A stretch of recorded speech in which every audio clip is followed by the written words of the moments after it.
नमस्कार, स्वराज एक्सप्रेस में आप सभी का स्वागत है। स्वराज करियर में मैं हूं आपके साथ कविता पांडे। स्वराज करियर में आज बात करेंगे एग्रीकल्चर से जुड़ी बातों के बारे में। हमारे साथ मौजूद है सोनाली तनवार, जो कि असिस्टेंट प्रोफेसर है भाभा यूनिवर्सिटी भोपाल से। Sonali Tanwar ASST PRC Bhabha university Bhopal से है। मैम, आपका बहुत स्वागत है। धन्यवाद जी। मैम, सबसे पहला सवाल ये है कि करियर बच्चे किस तरह से चुने, क्या कुछ इसके लिए तैयारी करनी पड़ती है? जी जरूर, धन्यवाद आपका। सबसे पहले मैं बता दूं कि हम एग्रीकल्चर करियर की शुरुआत करने से पहले कि किस तरह से शुरुआत बच्चे करें, थोड़ा सा जान लेते हैं कि कृषि क्या है, एग्रीकल्चर क्या है। एक्चुअली हम लोग जो जानते आए हैं वो यही जानते आए हैं कि खेती बाड़ी से जुड़े जो लोग होते हैं, वो जो खेती करते हैं वही कृषि है। एक्चुअल में जब हम इसकी पढ़ाई की बात करते हैं तो ये बहुत एक अलग स्कोप हो जाता है, एक अलग क्षेत्र हो जाता है जिसमें बच्चे जुड़ते हैं। यहाँ आप देखते हैं कि हमारी आबादी का 70% भाग जो है कृषि पर आधारित है। आज भी लोग गांव में खेती करते हैं और आज भी गांव में खेती करने से मतलब नहीं है। अगर हम देखते हैं कि इनडायरेक्टली अगर हम जुड़े हैं तो कृषि से सीधे तौर पर डायरेक्ट इनडायरेक्ट जुड़े हुए हैं। अगर आज अनाज नहीं होगा या हम लोग जैसे बात करते हैं रोटी और कपड़ा की, तो वो दो जो चीज नहीं होगी तो हम सरवाइव नहीं कर पाएंगे। तो यहीं से हमारा जुड़ा हुआ है एग्रीकल्चर। अब हम आगे बात करते हैं कि किस तरह से बच्चे इसमें अपना करियर बनाएं। तो देखिए, सबसे पहले जैसे ही बच्चा 10th जब पास करता है, उसके सामने एक सबसे बड़ी चीज आती है कि अब उसको सिलेक्ट करना है सब्जेक्ट, कि वो कौन सा सब्जेक्ट सिलेक्ट करे। तो यहाँ पे वो एग्रीकल्चर सिलेक्ट कर सकता है। उसके साथ साथ वो साइंस ग्रुप का भी बच्चा हो सकता है। साइंस में वो या तो बायोलॉजी का हो या मैथमेटिक्स का हो। तो दोनों में से, तीनों सब्जेक्ट में से अगर वो किसी से भी 11th-12th करता है तो उसके बाद वो आगे BSc एग्रीकल्चर करने के लिए तैयार हो जाता है। तो इसके लिए देखिए प्रोसेस ये होता है कि बच्चे बहुत कंफ्यूज होते हैं कि हम किस सेक्टर की तरफ जाएं और हम एग्रीकल्चर में क्यों जाएं, और हमने 12th एग्रीकल्चर से कर लिया या साइंस से कर लिया और अब हमें कितने प्रतिशत चाहिए और आगे हम किस तरह से अपना काम करें। तो एक चीज और है कि यहाँ पे अगर आप 12th में आपका जो भी स्टूडेंट है उसका 50% परसेंटेज है तो वो एलिजिबल है BSc एग्रीकल्चर करने के लिए। यहाँ BSc एग्रीकल्चर की भी मैं बात करूंगी, साथ में मैं डिप्लोमा कोर्सेज की बात करूंगी, सर्टिफिकेट कोर्स की बात भी करूंगी, और साथ में जब बच्चा BSc एग्रीकल्चर करता है तो हम उसको सजेशन करते हैं वो MSc करे। और MSc करने के बाद आजकल एक बहुत ट्रेंडिंग कोर्स चल रहा है, ABM एग्रीकल्चर बिजनेस मैनेजमेंट का कोर्स चल रहा है, जिसको बच्चा कर सकता है। देन उसके बाद वो PhD कर सकता है। बहुत सारे आगे चीजें ऐसी होती है जो एग्रीकल्चर में उससे जुड़ सकती है। तो यहाँ पे देखते हैं, सीधी सी चीज है कि आप 10th करें, 10th के बाद आप 11th-12th एग्रीकल्चर से हो या साइंस ग्रुप से हो, आप इजीली BSc एग्रीकल्चर कर सकते हैं। बिल्कुल मैम, आपने डिप्लोमा के बारे में बताया, डिग्री के बारे में आपने बताया। यदि भाभा यूनिवर्सिटी की बात करें तो एग्रीकल्चर की क्या कुछ वहाँ फैसिलिटी है बच्चों के लिए? जी बिल्कुल, जरूर। देखिए, हमारे यहाँ पे हम लोग 2 ईयर डिप्लोमा और 3 ईयर डिप्लोमा भी हमारे यहाँ रन होता है। इसके साथ साथ BSc एग्रीकल्चर हमारे यहाँ 4 साल का कोर्स चलता है। डिग्री कोर्स भी है और डिप्लोमा कोर्स भी है। हमारे यहाँ दोनों कोर्सेज की सुविधाएं हैं। डिग्री कोर्स के लिए मैं आपको बताऊं कि यहाँ पे बच्चे 2 तरह से एंट्रेंस के थ्रू भी आ सकते हैं और सीधे प्राइवेट कॉलेजेस में सीधे एडमिशन भी उनका परसेंटेज बेसिस पे हो सकता है। तो जैसे आपने सुना होगा PAT प्री एग्रीकल्चर टेस्ट की हम लोग बात करते हैं। तो जब बच्चा ICAR के थ्रू या गवर्नमेंट एग्जाम के थ्रू PAT का एंट्रेंस एग्जाम देता है तो वो गवर्नमेंट कॉलेज के तरफ जाता है ना। अब दूसरी चीज ये होती है कि जब बच्चे का सिलेक्शन अगर नहीं हो पा रहा है या उसका उस तरफ रुझान नहीं जा पा रहा है तो फिर वो प्राइवेट कॉलेजेस की तरफ आता है। तो हमारे यहाँ भाभा यूनिवर्सिटी में BSc agriculture plus 2 year diploma plus 3 year diploma. Diploma में देखिए एक चीज और है कि जो बच्चों में भ्रांति है कि जो जनरली लोगों की बात करती हूँ, गांव की बात करती हूँ, कि गांव में ऐसा होता है कि कई बार बच्चे 10वीं के बाद नहीं पढ़ पाते हैं, किसी भी वजह से नहीं अगर वो पढ़ पा रहे हैं, या तो उनके आर्थिक स्थिति ठीक ना होने की वजह से, या वो 12वीं पास नहीं कर पाए, जो भी है, तो वो 10th बेसिस पे 3 साल का डिप्लोमा कर सकते हैं। उसमें उन्हें आसानी से जो लाइसेंस है वो मिल सकते हैं। लाइसेंस जैसे की बात अगर मैं कर रही हूँ कि लाइसेंस क्या होता है, क्यों बच्चों को बनाना जरूरी होता है, तो जैसे जितने भी हम फर्टिलाइजर की कंपनीज देखते हैं या दुकानें देखते हैं या इनसे एग्रीकल्चर से जुड़े हम लोग व्यवसाय देखते हैं, तो उसके लिए बच्चों को लाइसेंस की आवश्यकता पड़ती है। तो वहां पे अगर वो 2 ईयर और 3 ईयर डिप्लोमा वाला बच्चा भी है तो उसको इजीली वो अपने व्यवसाय को आगे बढ़ा सकता है।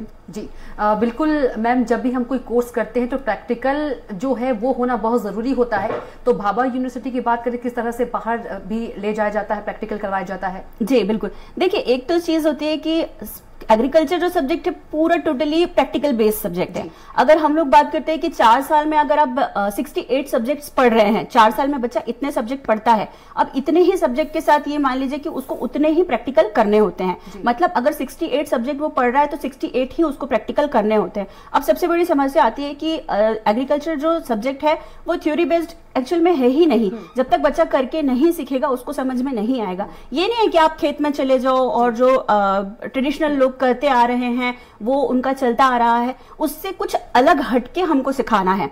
तो अब सबसे बड़ा चैलेंज हमारे सामने भी ये आता है कि हम किस तरह से बच्चों को प्रैक्टिकल कराएं।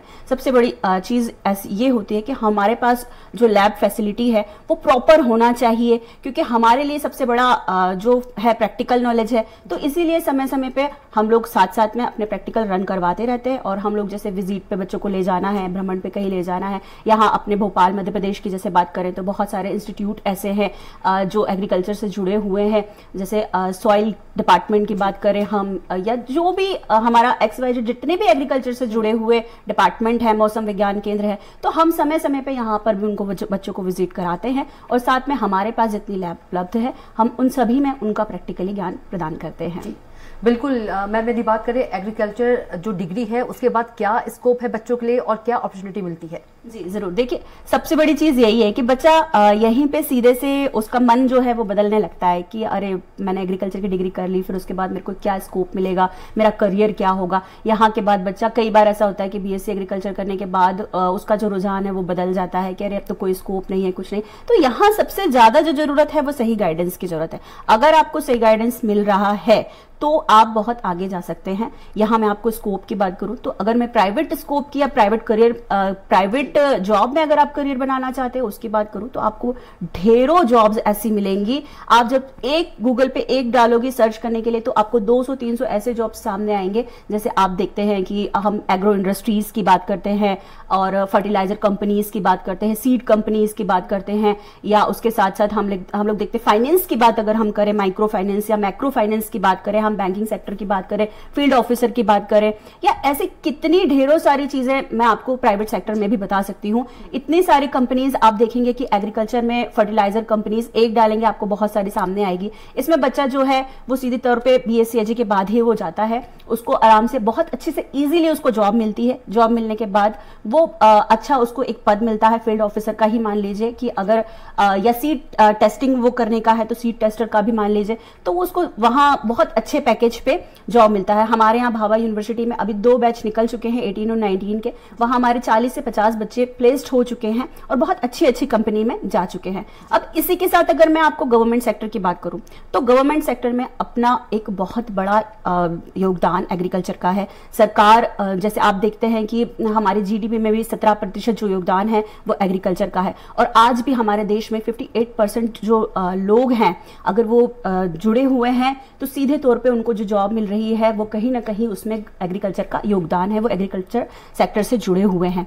तो इस पूरा जो क्रम हमारा बना हुआ है इसमें आप देखिए कि गवर्नमेंट सेक्टर का अपना एक बहुत बड़ा रोल है। यहाँ पे आप देखिए सीधे, लेकिन गवर्नमेंट सेक्टर में बच्चों को थोड़ी सी तैयारी करनी होती है, प्रिपरेशन उसको करनी होती है। एंट्रेंस एग्जाम के थ्रू वो प्रिपरेशन करता है। फिर आप चाहे बैंकिंग सेक्टर में जाए, चाहे आप ADO की पोस्ट होती है और आप रूरल डेवलपमेंट ऑफिसर की होती है, एक्सटेंशन ऑफिसर की होती है, उसके साथ साथ आप फॉरेस्ट ऑफिसर की तरफ जा सकते हैं, AFO की तरफ। मतलब कई सारी ऐसी जॉब है जिसमें बच्चा अपनी प्रमुख भूमिका निभा सकता है।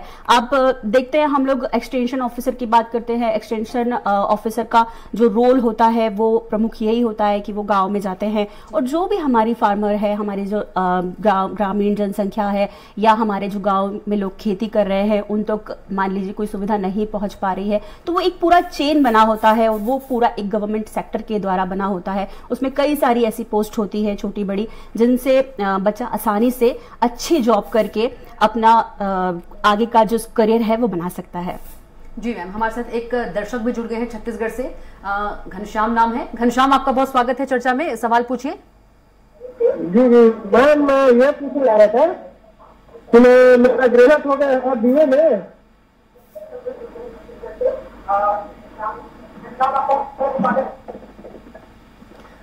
घनश्याम, आपकी आवाज क्लियर नहीं आ रही है, थोड़ा सा मोबाइल से दूर होकर आप सवाल कीजिए प्लीज। जी, आवाज आ रही है आपकी? जी घनश्याम, अपना सवाल पूछिए। हाँ हेलो मैम, मैं ये पूछना चाह रहा था, मेरा बीए में डिग्री। घनश्याम, थोड़ा सा मोबाइल से दूर होकर आप बात कीजिए प्लीज, अपना सवाल कीजिए। चलिए, हमारे साथ एक दर्शक और जुड़ गई हैं, जुबिया। जुबिया, क्या सवाल है आपका? सवाल है कि सामान्य कृषि के अलावा अब एडवांस कृषि की ओर लोग बढ़ रहे हैं, सरकार भी इसको लेकर के हेल्प करती है, तो हम कैसे एडवांस कृषि की ओर बढ़ते हुए अपना करियर बना सकते हैं?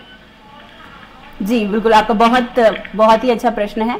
एडवांस एग्रीकल्चर की अगर आप बात कर रहे हैं कि एडवांस कृषि की तरफ हम लोग कैसे बढ़े, तो सबसे पहली चीज तो मैं आपको बताऊं कि अगर आप एग्रीकल्चर से नहीं भी है, मान लीजिए कि आप एग्रीकल्चर में आना चाहते हैं, कई ऐसे लोग हैं कि आप देखते हैं कि बहुत अच्छी अच्छी नौकरियां करते हैं, उसके बाद वो छोड़कर एग्रीकल्चर की तरफ आ जाते हैं, बहुत बड़ा फार्म हाउस ले लेते हैं, वहां पे खेती अपना करना शुरू कर देते हैं, बिजनेस को। कई ऐसे एग्जाम्पल्स आप देख लीजिए उठा के। तो एडवांस कृषि का मतलब ही यही है। एडवांस आप क्या चाहते हैं एडवांस तरीके से, जैसे आप आजकल हम लोग बात करते हैं हाईटेक टेक्नोलॉजी की बात कर रहे हैं कि हाईटेक टेक्नोलॉजी एग्रीकल्चर में कैसे रन करती है, तो आप देखिए कि ये कहीं ना कहीं एडवांस एग्रीकल्चर का ही रूप है। आप सीधी सी चीज में एडवांस मैं बात करूंगी, जैसे पॉली हाउस की बात अगर हम लोग कर रहे हैं, तो अगर आप एग्रीकल्चर से नहीं भी हैं और कृषि व्यवसाय में आना चाहते हैं तो आप आसानी से आ सकते हैं। उसके लिए आपको किसी तरह का कोई कोर्स करने की आवश्यकता नहीं है, और यही एक तरह की एडवांस कृषि है।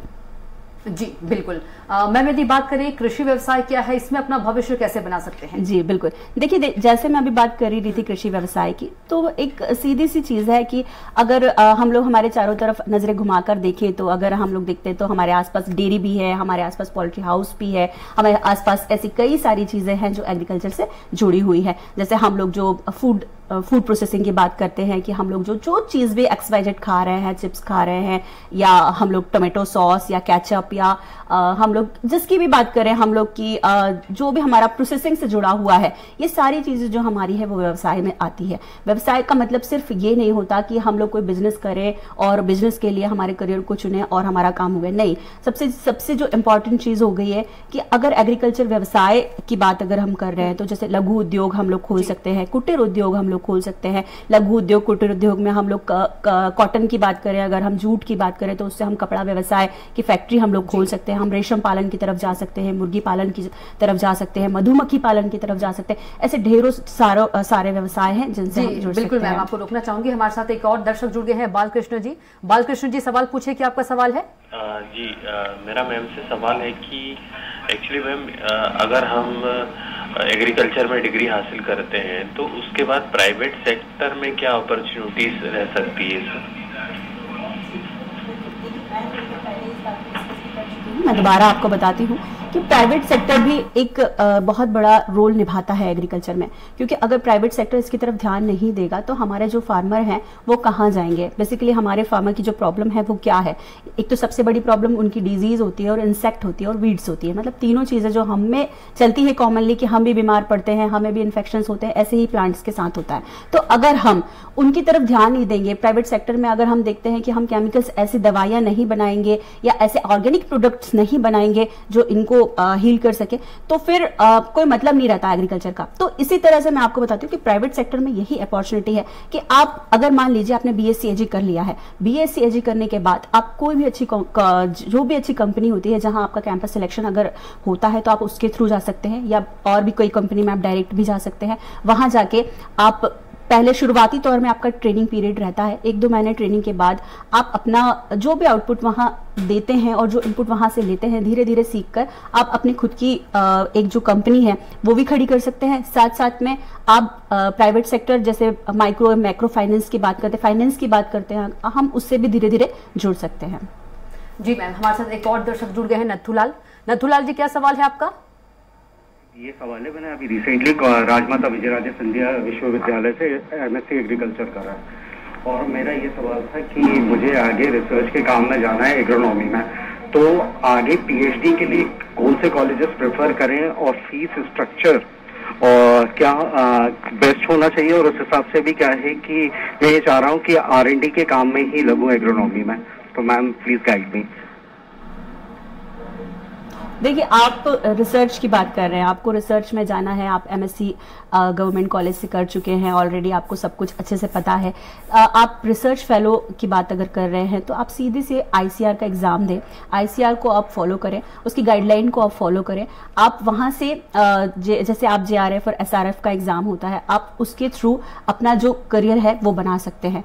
और रहा सवाल फीस स्ट्रक्चर का, तो कई बार देखिए आप पीएचडी करना चाहते हैं तो पीएचडी में आप रिसर्च की अगर पर जाते हैं तो वहां पर जो स्टूडेंट्स होते हैं कई बार उनको बहुत अच्छा, जिसको बोलना चाहिए, स्कॉलरशिप मिलता है, तो उसके लिए आप अप्लाई करें। उसमें अगर आपके अच्छे मार्क्स आते हैं, जैसे आप नेट का एग्जाम दें, नेट का एग्जाम अगर आप देते हैं, आप क्लियर उसको करते हैं, तो अगर आप स्कॉलर बेस्ड पे अगर आप जाते हैं तो आपको, मुझे लगता है कि जहां तक है जो फीस का जो आपको इश्यू आएगा वो भी आपका खत्म हो जाएगा। जी बिल्कुल मैम। यदि बात करें कृषि डिग्री का उद्देश्य क्या है? कृषि का उद्देश्य सीधी सी चीज है कि पहले कृषि की डिग्री के उद्देश्य से पहले हम कृषि का उद्देश्य क्या है। सीधा सा बात है कि जैसे जैसे जनसंख्या बढ़ती जा रही है वैसे वैसे हम देख रहे हैं कि हमारे पास जो जमीन है वो कम होती जा रही है। अब सबसे बड़ी समस्या जो है वो साइंटिस्ट के पास, वैज्ञानिकों के पास ये आ रही है कि अब हम कम जमीन में और ज्यादा से ज्यादा लागत कैसे लें, मतलब ज्यादा से ज्यादा उत्पादन हम कैसे लें। तो अब हमारे पास एक तो सबसे बड़ा टास्क ये हो गया। अब दूसरी चीज ये है कि अगर हमने इसकी तरफ ध्यान नहीं दिया तो धीरे धीरे हम देख रहे हैं कि जैसे हमारा खेत कम हो रहा है, मकान ज्यादा बन रहे हैं, जनसंख्या ज्यादा बढ़ रही है।